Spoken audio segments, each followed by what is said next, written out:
The 51st State, inside America's secret 1930 plan to invade Canada.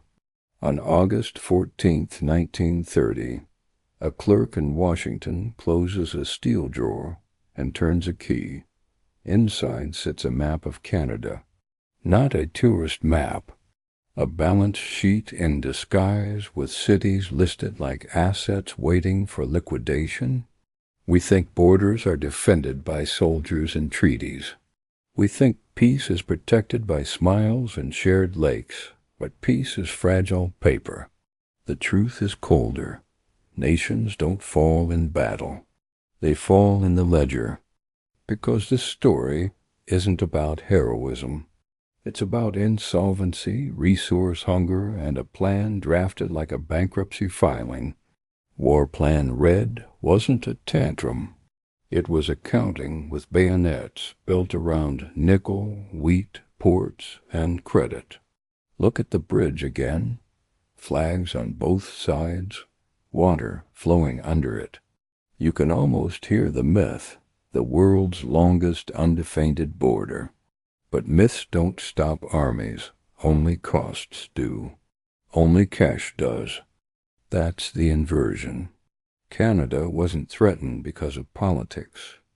Canada was threatened because of inventory.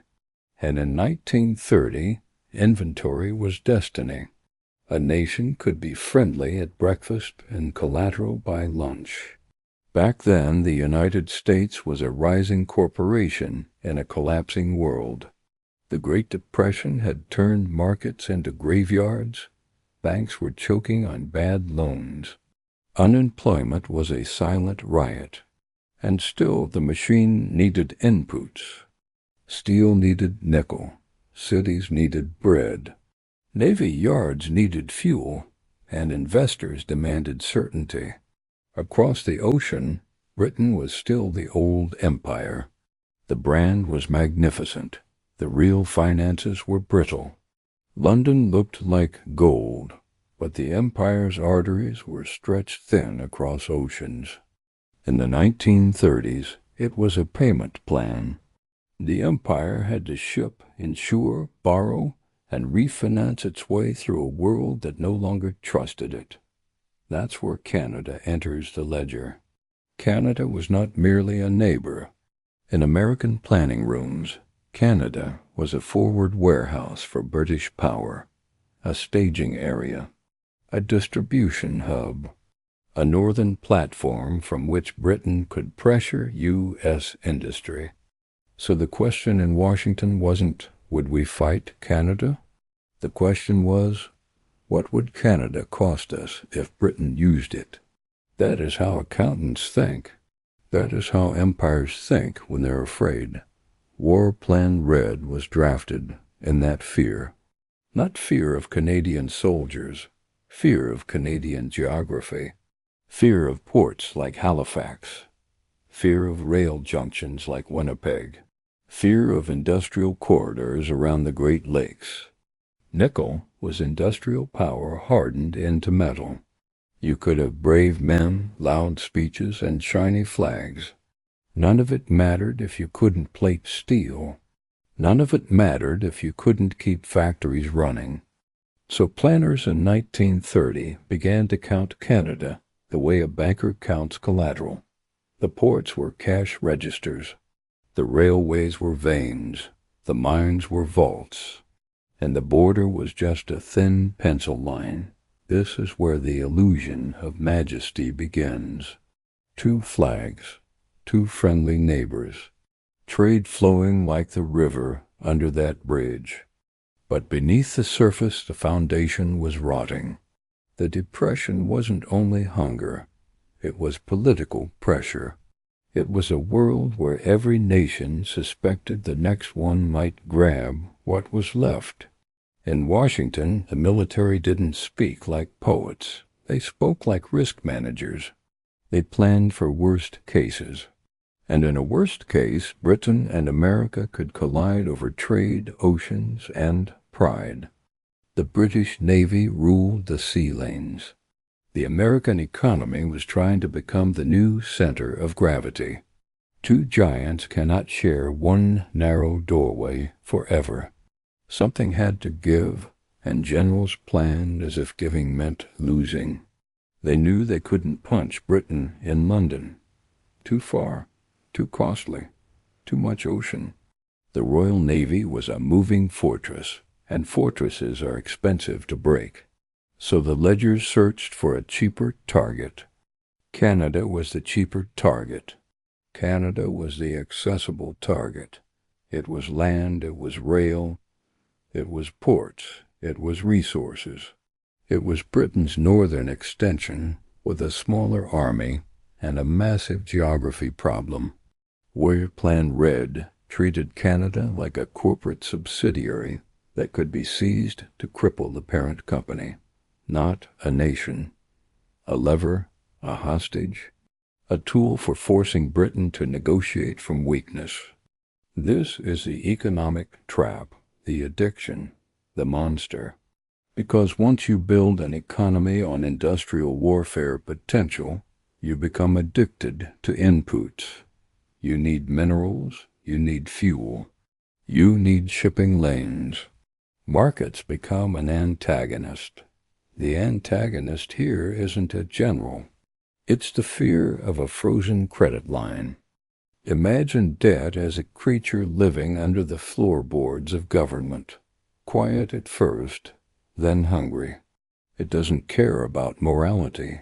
It cares about continuity, and then the plan grows teeth, not in speeches, in procurement, in concrete, in budgets, because a real war plan isn't an idea. It's invoices, contracts, logistics tables, and ammunition counts. War Plan Red became a set of arrows across Canada, like red ink slashed across an overdue account. Fire thrusts designed to fracture the country quickly before Britain could respond. Speed was the currency. It carried British power. If Halifax was taken, Britain's ability to reinforce Canada would be taxed, delayed, and potentially denied. Montreal mattered because it was a rail reign. Goods move where rails allow them. Armies eat where trains feed them. Cut Montreal's arteries, and the body collapses. That's not warfare. That's infrastructure foreclosure.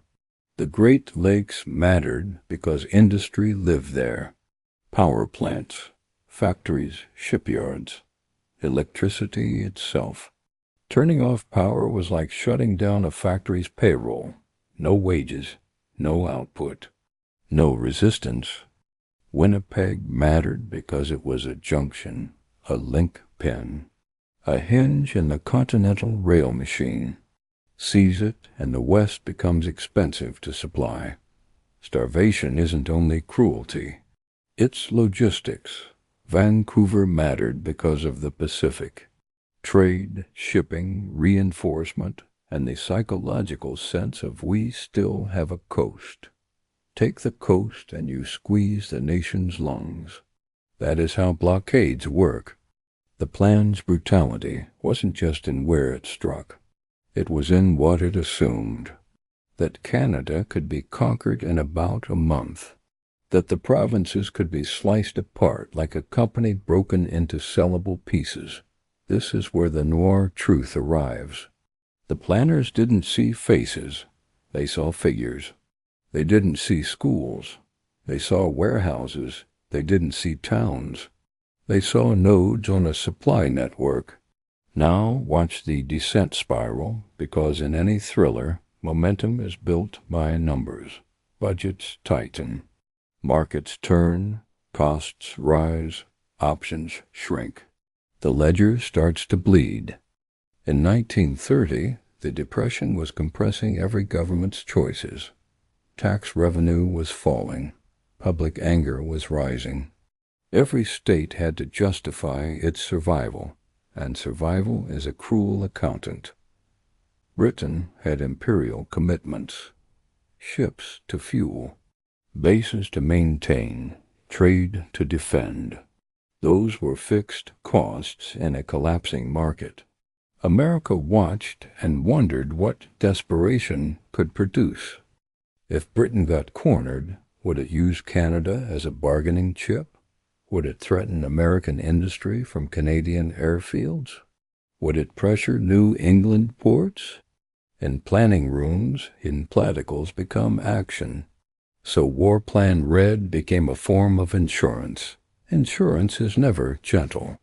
It prices catastrophe into policy. It assumes someone else will do something horrible first. It's paranoia rendered into spreadsheets. And Canada, for all its calm image, had its own fears. Canadian officials understood they were living next to a larger economy, a larger population, a larger industrial base. They understood the imbalance. A Canadian colonel, James Sutherland Brown, looked at that imbalance and didn't see romance. He saw math. He saw that a fair fight meant a quick loss. So he drafted something disparate.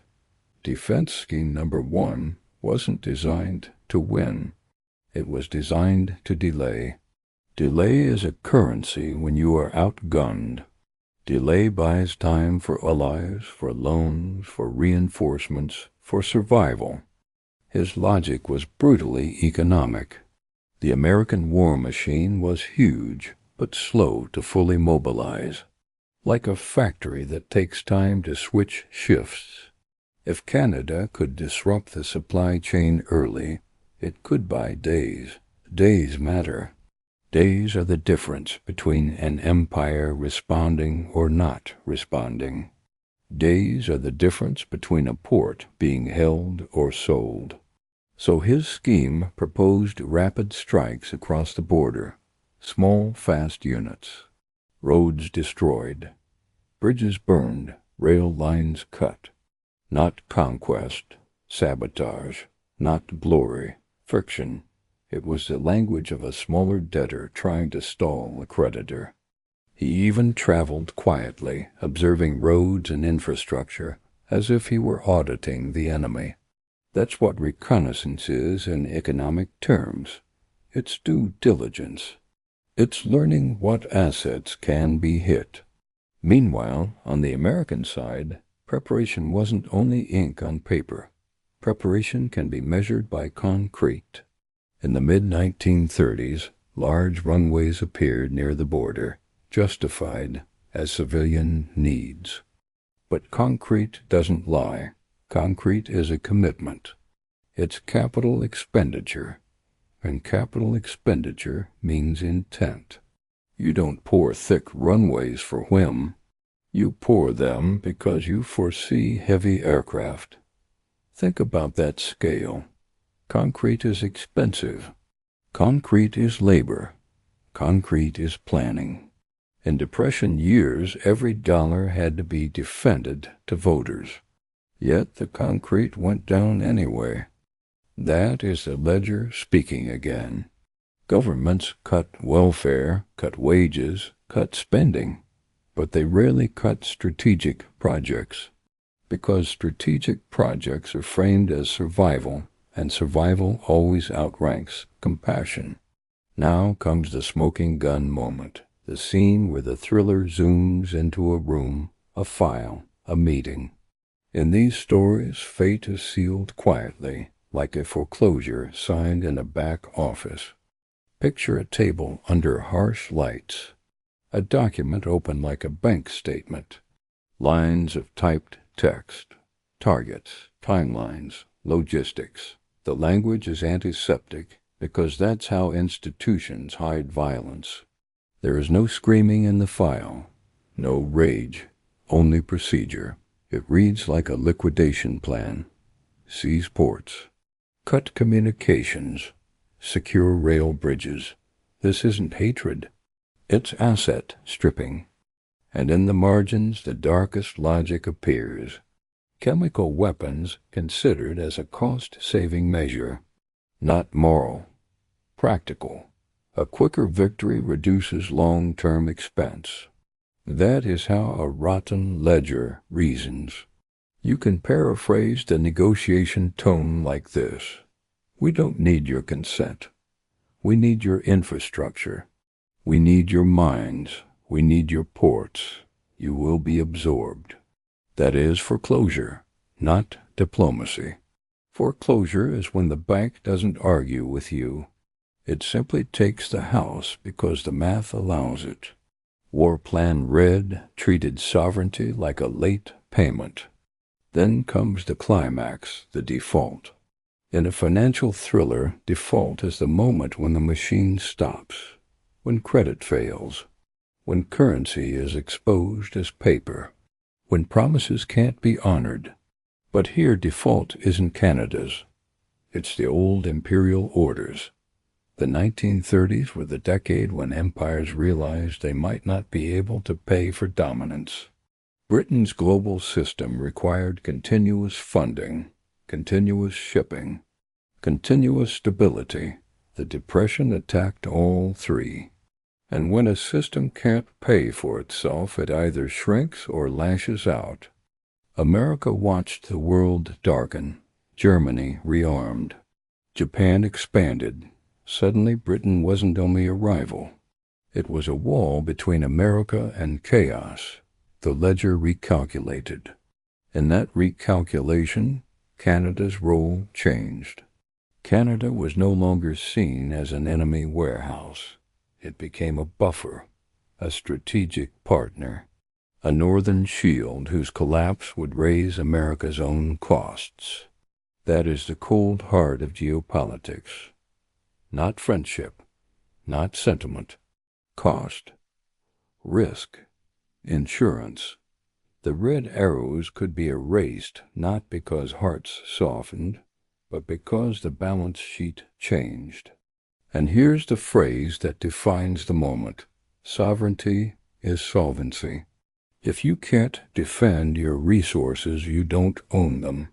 If you can't secure your trade routes, you don't control them. Canada's sovereignty survived because the global market produced a larger threat, a threat expensive enough to make alliance cheaper than conquest. Let that number sink in. Sometimes peace is chosen because war becomes unaffordable. World War II turned the ledger upside down. America and Canada fought side by side. Industry roared. Supply chains fused. Secrets were shared. The border became an artery instead of a fault line. War Plan Red sank into archives, sleeping like an old debt file, buried, forgotten, and assumed irrelevant. But paper has patience. Files don't decay the way memories do. Decades later, the plan reemerged and the myth cracked. Not because a tank crossed the border, because a document surfaced. That's how modern outrage works. Revelation is its own invasion. When people learned what had been planned, the shock wasn't military. It was psychological. Canadians realized peace had once depended on American calculation, not Canadian consent. That's humiliation of a special kind. It tells you your independence might have been a line item, not a sacred truth. It tells you the bridge you trusted was always a potential choke point. Now step into the generational aftermath, because financial history never ends at the battle. It ends when the last check clears. It ends when the last debt is paid. It ends when the scar becomes tradition. The aftermath here is cultural, strategic, and economic. After the 1930s, Canada and the United States built systems to make invasion irrationally expensive. Joint defense arrangements, shared early warning, integrated industry. In other words, they rewrote the ledger so that war would be bad business. They bound supply chains together until conquest would destroy value instead of capturing it. That is how modern peace is manufactured. Not by goodwill alone, by interdependence, by making the cost of violence exceed the profit of violence. But never mistake that for purity. Interdependence can be loving. it can also be a leash. The same chain that prevents war can also enforce influence. Economics always has two faces. So what does this story really reveal? It reveals that in 1930, Canada's resources were tempting in a world where resources equaled survival. Ports meant access. Nickel meant armor. Wheat meant endurance. It reveals that strategic plans are often less about ideology and more about inventory management. When you're staring at the possibility of global conflict, you start counting what you can seize. And it reveals the quietest truth of all. The most dangerous weapon is not a bomb. It's a spreadsheet that convinces leaders they have no choice. If you've stayed with me this far, I want you to look back at the bridge one last time. Water below, flags above, people smiling. It looks safe because it is safe today, but safety is a contract written in invisible ink. It holds only as long as the ledger says it holds. When markets crash, when resources tighten, when debts rise, nations don't ask what's right. They ask what's affordable. They ask what's necessary. They ask what can be taken. And that's why War Plan Red matters, even as a ghost. Because it teaches you the channel's core rule. History is not decided by armies or politicians.